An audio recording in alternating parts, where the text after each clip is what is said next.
For KBRFradio.com News, I'm Derek Sidian, and this is the weekly news recap, brought to you by Fergus Falls Monument, online at foreverstonememorials.com, memorials that matter. A Richville man is facing multiple counts of fraud-related charges after lying about being unemployed and obtaining thousands in SNAP benefits. According to court documents, 56-year-old Mark Edward Boehner had received paychecks between July 2022 and May 2024 that totaled over $69,000 and did not report the income when applying for or renewing welfare benefits. He received a total of $5,725 in SNAP benefits that he would not have received if he had reported the income. The fraud was discovered by an Ottertail County eligibility worker in April 2024 as they were going through deed records. On at least 5 different occasions, Boehner lied on relevant paperwork or to county staff, saying that he was unemployed and was paying off his expenses with what he had in his bank account. Boehner made his first court appearance Monday and is facing 1 count of theft via wrongfully obtaining assistance, 1 count of welfare fraud, and 5 counts of perjury in writing. 2 men found guilty in a human smuggling case in northern Minnesota have submitted requests for a reconsideration of their verdict. Lawyers for Harshkumar Patel and Steve Shand filed motions in U.S. District Court in Fergus Falls.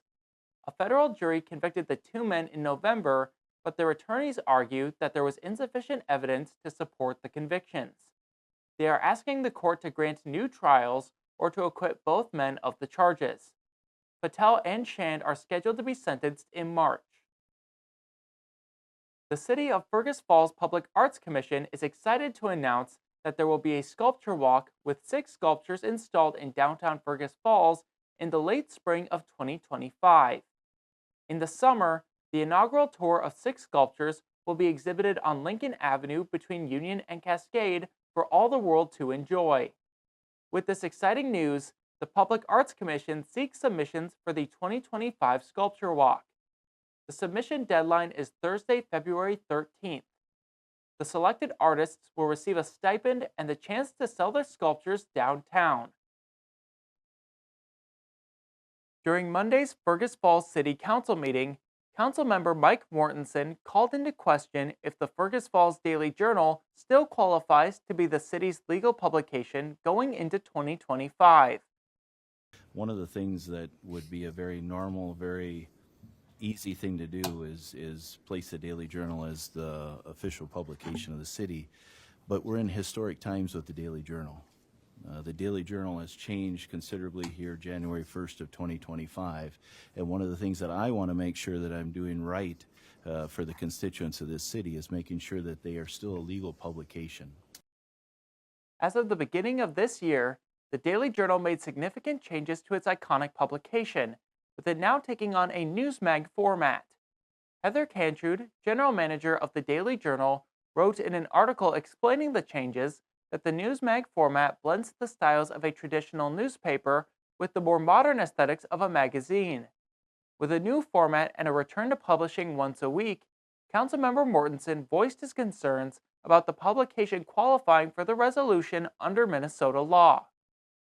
A Minnesota statute 331A.02 that a legal newspaper has to follow in the state to be a legal newspaper to be designated by our city.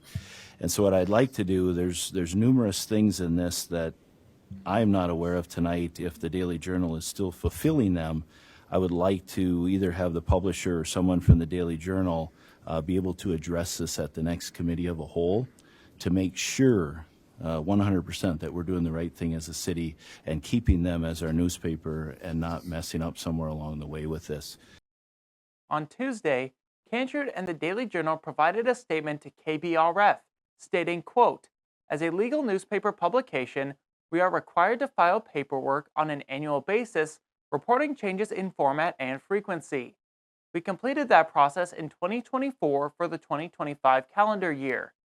All legal processes were followed, and further follow-up with the attorney for the Minnesota Newspaper Association solidified that Daily Journal meets every criteria of a legal publication in the state of Minnesota," end quote.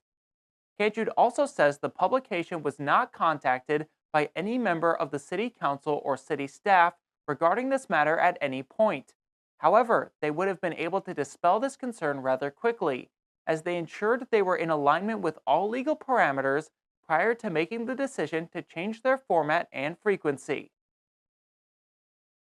Ottertail County is pleased to announce that Sean Sullivan has joined the Board of Commissioners.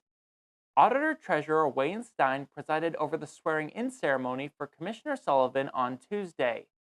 Sullivan was elected in November to represent District 5, filling the seat previously held by retiring Commissioner Lee Rogness. West Central Initiative invites grant proposals from January 13th until February 10th for the Floyd and Harriet Miller Endowment Fund and Inga M. Johnson Endowment Fund. West Central Initiative's Director of Development, Rebecca Lynn Peterson, says these funds were created by philanthropists who wanted to support their favorite causes and organizations in the Fergus Falls community. West Central Initiative will award grants ranging between $500 and $2,500 and make grant decisions in March. On Sunday, January 12th, 3 former Vikings players will be coming to Elizabeth for an autograph party. Ted Brown, Rufus Bees, and Ricky Young will be at the Silver Dollar Bar from noon to 3 to watch the Broncos and Bills playoff game and to meet with Vikings fans.